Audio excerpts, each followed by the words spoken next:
Hello बच्चों, स्वागत है आपका एक और क्लास में, एक और वीडियो में।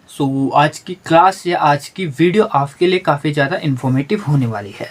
जैसे कि आपने थंबनेल देख लिया और आजकल हम सिलेबस पे चर्चा कर रहे हैं। आज की क्लास का विषय जो है वो आपका मैथ का सिलेबस होने वाला है। ऑलरेडी हम इंग्लिश का सिलेबस जान चुके हैं कि फर्स्ट सेमेस्टर में आपको इंग्लिश में क्या क्या पढ़ना होता है। आज की वीडियो में हम बात करेंगे मैथ।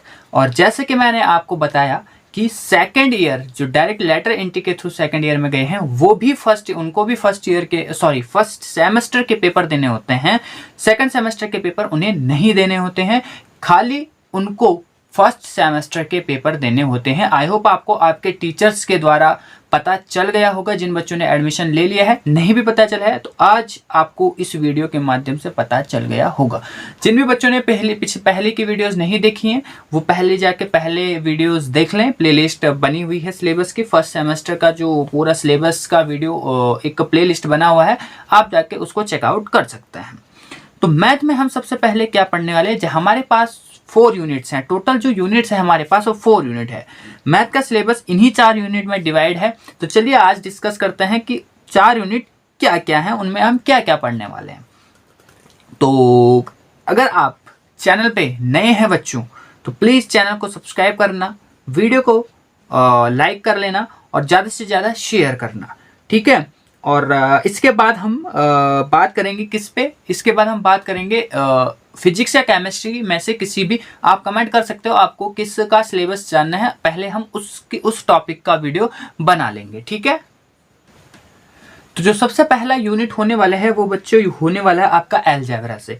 अलजेब्रा में आपको कौन कौन से चैप्टर्स पढ़ने हैं, ये चैप्टर्स मैं आपको पढ़ाऊंगा। और टाइम मिले तो पहले मैं मैथ से ही स्टार्ट करूंगा और टाइम मिलेगा तो अदर सब्जेक्ट्स पे भी परिचर्चा करेंगे, ठीक है। सबसे पहले जो फर्स्ट यूनिट अलजेब्रा है उसमें आपको क्या पढ़ना पड़ेगा, यहाँ पे साफ साफ लिखा हुआ है value of NP and NC, यानी परमुटेशन एंड कॉम्बिनेशन। जैसे कि आपने पढ़ा होगा 12th में, 11th में, जिन बच्चों का पीसीएम नहीं था उनको दिक्कत आ सकती है, बट घबराएगा मत, हिंदी और इंग्लिश दोनों में आपको वीडियो प्रोवाइड कर दिया जाएगा, ठीक है। वैसे ज़्यादा जो आपके नोट्स भी मैं दूंगा तो हिंदी में ही रहेंगे।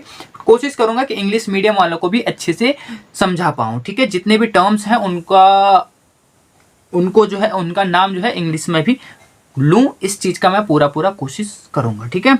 तो value of NP and NC यानी परमुटेशन एंड कॉम्बिनेशन, हिंदी में इसको बोलते हैं क्रमचय एंड संचय। यहाँ पे कोई भी प्रूफ नहीं, इसका मतलब हम किसी भी फॉर्मूले को प्रूफ नहीं करेंगे या किसी भी उसको डेरिवेटिव नहीं करेंगे, ठीक है। विदाउट प्रूफ यहाँ पे इन्होंने बोला हुआ है। तो कुछ बेसिक से क्वेश्चन आते हैं और ज़्यादा नंबर के यहाँ से क्वेश्चन नहीं पूछे जाते, छोटे छोटे नंबर 2-2, 3-3 नंबर के ही क्वेश्चन यहाँ से पूछे जाते हैं। तो हम यहाँ पे ज़्यादा डीप में जो है इसको नहीं, हम सिलेबस के अकॉर्डिंग इस पे हर चैप्टर को पढ़ते जाएंगे, ठीक है।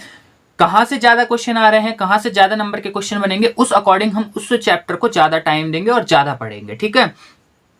इसके बाद आता है बाइनोमियल थ्योरम। तो बाइनोमियल थ्योरम इंपॉर्टेंट होता है, यहाँ से 1-1 नंबर के क्वेश्चन भी बनते हैं, 2-2 के भी बन जाए, कभी कभी 4-4 नंबर के क्वेश्चन भी यहाँ से बन के आ जाते हैं।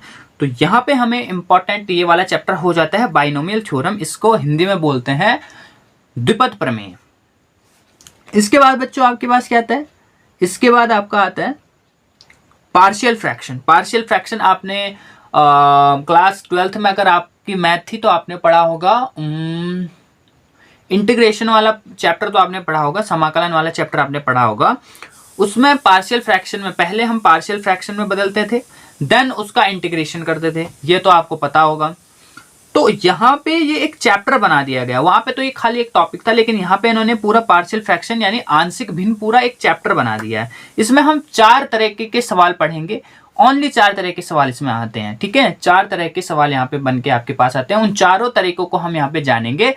और ये 6 नंबर का क्वेश्चन आता है, पूरा का पूरा 6 नंबर का क्वेश्चन। चारों तरीके सेम है, बस कुछ स्टेप, जैसे फर्स्ट जो तरीका होगा वो छोटा तरीका होगा, सेकंड जो तरीका होगा वो सेम तरीका होगा लेकिन उसमें एक स्टेप बढ़ जाएगा, थर्ड जो तरीका होगा उसमें एक और स्टेप बढ़ जाएगा, फोर्थ जो टाइप है वो उसमें एक और स्टेप बढ़ जाएगा, यानी एक 2-2 स्टेप उसमें बढ़े हुए हैं, बस बाकी कुछ नहीं है, सेम सॉल्यूशन उसमें होता है, ठीक है। आंशिक भिन्न इसको बोलते हैं और 6 नंबर में यहाँ से क्वेश्चन पूछा जाता है, ठीक है। 6 नंबर में, और 2 नंबर में भी कभी कभी यहाँ से क्वेश्चन पूछ लिया जाता है। तो टोटल ये मान के चलो कि यहाँ से 6 या 8 नंबर का क्वेश्चन आपसे पूछे जाते हैं। ठीक है, इसके बाद बच्चों डिटर्मिनेंट और मैट्रिसेस या मैट्रिक्स आप इसको बोल सकते हैं, जिसको हिंदी में बोलते हैं, डिटर्मिनेंट को हिंदी में बोलते हैं सारणिक, और मैट्रिसेस को बोलते हैं यहाँ पे आव्यूह। हालांकि पहले आव्यूह चैप्टर को होना चाहिए, क्योंकि आव्यूह से ही संबंधित है सारणिक। तो पहले यहाँ पे मैट्रिसेस होना चाहिए, यानी आव्यूह वाला चैप्टर होना चाहिए, देन डिटर्मिनेंट वाला चैप्टर होना चाहिए, सारणिक वाला चैप्टर होना चाहिए। लेकिन यूबीटीआर ने आपका पहला डिटर्मिनेंट डाला हुआ है, तो हम पहले डिटर्मिनेंट पे चर्चा करेंगे।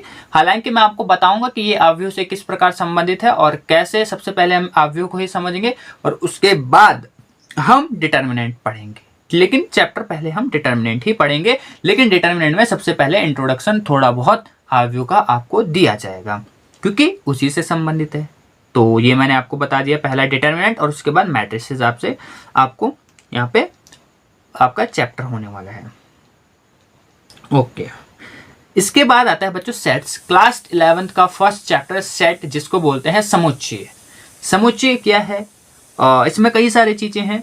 सेट आपका हो गया, सबसेट आपका हो गया, empty set, infinite set, type of sets आपका हो गया यहाँ पे। और सेट को हम किस तरीके से निरूपित करते हैं, उसकी 2 विधियां आपकी होती हैं। वो 2 विधियां क्या हैं, उनको हमने यहाँ पे अच्छे से क्या करना है, पढ़ना है।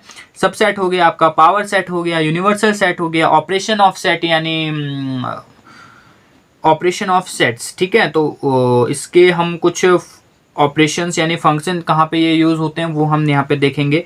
कॉम्प्लीमेंट ऑफ सेट के घटक क्या हैं वो भी हम यहाँ पे देखेंगे। तो इस प्रकार जो है सेट, ये हमारा इस यूनिट का लास्ट चैप्टर होने वाला है। इसके बाद हम नेक्स्ट यूनिट की तरफ बढ़ते हैं, और नेक्स्ट यूनिट हमारी होने वाली है ट्रिग्नोमेट्री। ट्रिग्नोमेट्री आपकी क्लास 10th से स्टार्ट होती है, तो हम इसको बेसिक से इंट्रोड्यूस आपको करेंगे। क्लास 10th में सबने पढ़ी होगी, चूंकि आप कर रहे हो डिप्लोमा, तो मैं यहाँ पे मान के चलूंगा कि ट्रिग्नोमेट्री आपकी बेसिक्स अच्छी होगी। अच्छी नहीं भी है, लेकिन मैं फिर भी कोशिश करूंगा कि थोड़ा अच्छे तरीके से आपको समझा पाऊं। लेकिन ऐसा भी नहीं है कि मैं आपका हाथ पकड़ पकड़ के आपको सिखा रहा हूं। ठीक है, ऐसे नहीं कि जोड़ घटाने गुणा भाग भी मैं आपको यहाँ पे कराने बैठ जाऊं। ऐसा हो गया तो फिर तो पता लग रहा है 3rd ईयर तक आप फिर अपना बैग क्लियर कर पा रहे हो। ऐसा नहीं करना, ठीक है। ये छोटी मोटी चीजें जो आपके नहीं आती है वो आप खुद से अपना टाइम निकाल के करो। बाकी चैप्टर्स के बारे में मैं आपको अच्छे से एक्सप्लेन करूंगा, ठीक है। तो ट्रिग्नोमेट्री काफी इंपॉर्टेंट ये चैप्टर होने वाला है। बहुत सारे क्वेश्चन, कम से कम 15 नंबर तक, खाली 15 नंबर तक आप इस चैप्टर से खींच सकते हो। तो इस चैप्टर को हम काफी अच्छे से पढ़ेंगे, ठीक है। टोटल जो नंबर है 25 नंबर में आप पास हो जाते हो। आपको कितने नंबर लाने? 25 नंबर आपको लाने हैं। 15 नंबर अकेला ट्रिग्नोमेट्री आपको दे देता है। 6 नंबर अकेला आपको पार्शियल फ्रैक्शन दे देता है। तो 15 और 6 21। और उसके बाद जैसे कि मैंने आपको क्या बताया, 6-7 नंबर आपको दूसरा चैप्टर यानी द्विपद प्रमेय दे देता है।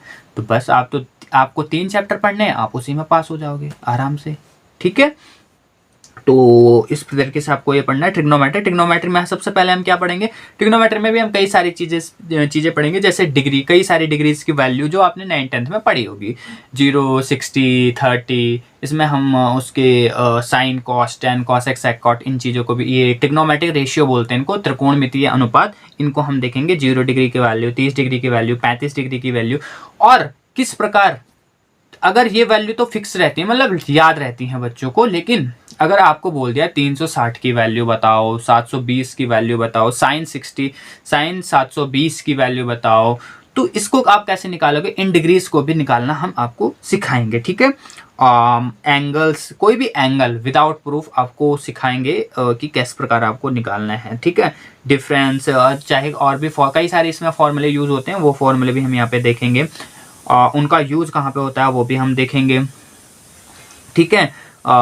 रेशियो ऑफ मल्टीपल एंगल्स, सब multiple angles, 2a, 3a, a/2, ये सारी चीज़ें, कई सारी चीज़ें हैं। अभी आपको समझ में नहीं आ रही होंगी, मैं बोल रहा हूँ तो आपको समझ में नहीं आ रही है, धीरे धीरे इसको समझेंगे। कई बच्चों को आई होप समझ में भी आ रहा होगा, क्योंकि 12th वाले बच्चे भी यहाँ पे होंगे। कई बच्चों ने अच्छे से पढ़ा होगा, कई बच्चों ने नहीं भी पढ़ा होगा। ठीक है, लेकिन डोंट वरी, आपको यहाँ पे घबराना नहीं है। तो सेकंड यूनिट ओनली ट्रिग्नोमेट्री पे बेस्ड है, ठीक है, बस यही इसमें होता है।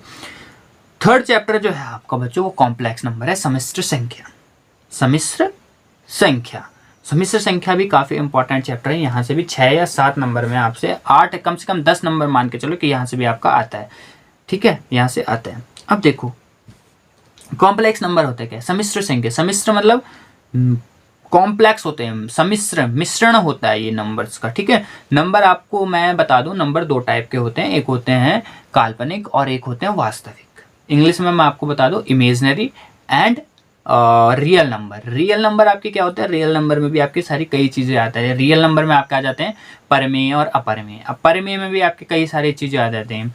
परमेय में जैसे आपकी क्या आ जाती हैं, परमेय में आपके आ जाते हैं आपके भाज्य संख्याएं आ जाती हैं, आपके भाज्य संख्याएं सम, विषम, पूर्ण और प्राकृतिक, ये सब आ जाती है, ठीक है। कई सारी नंबर्स इसमें आ जाते हैं, इस इतना डिप में हम नहीं घुसेंगे, ठीक है, इतना डिप में हम नहीं घुसेंगे। लेकिन कॉम्प्लेक्स नंबर क्या होता है, मिश्रण होता है इमेजिनरी नंबर्स